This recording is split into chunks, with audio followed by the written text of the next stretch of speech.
தர்மம் தலை காக்கும், தர்மம் நம்ம உயிரை காப்பாற்றுறது உண்மைதான். ஏன்னா மகாபாரதத்திலே பாருங்க, எல்லா உயிரையும் வந்து என் கடவுள் கொன்னாரு. ஆனால் பாருங்க கர்ணனை கொல்ல முடியல, லாஸ்டெல்லாம் கொன்னார். ஏன் சொல்லுங்க? அவர் பண்ண தர்மம் தான் அவரை வந்து கடைசி வரைக்கும் காப்பாத்துச்சு. அர்ஜுனன் வந்து அர்ஜுனன் நிறைய அம்பு எழுதி கொல்ல பார்த்தேன், ஆனால் உயிர் போல.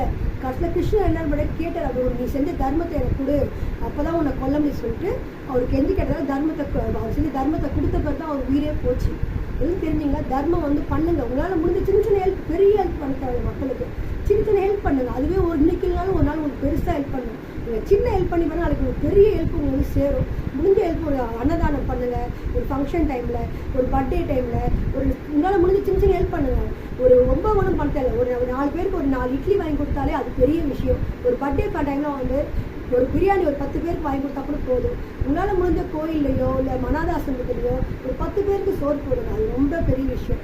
எதுவுமே உங்களால் முடிஞ்ச ஹெல்ப்பு மக்களுக்கு பண்ணுங்க. இந்த வீடியோ கண்டிப்பாக பிடிக்கும். சப்ஸ்கிரைப் பண்ணுங்கள், லைக் பண்ணுங்கள், கமெண்ட் பண்ணுங்கள். நிறைய பேர் பார்க்குறீங்க, ஒரு சப்ஸ்கிரைப் பண்ணுங்கள் மக்களே. நன்றி.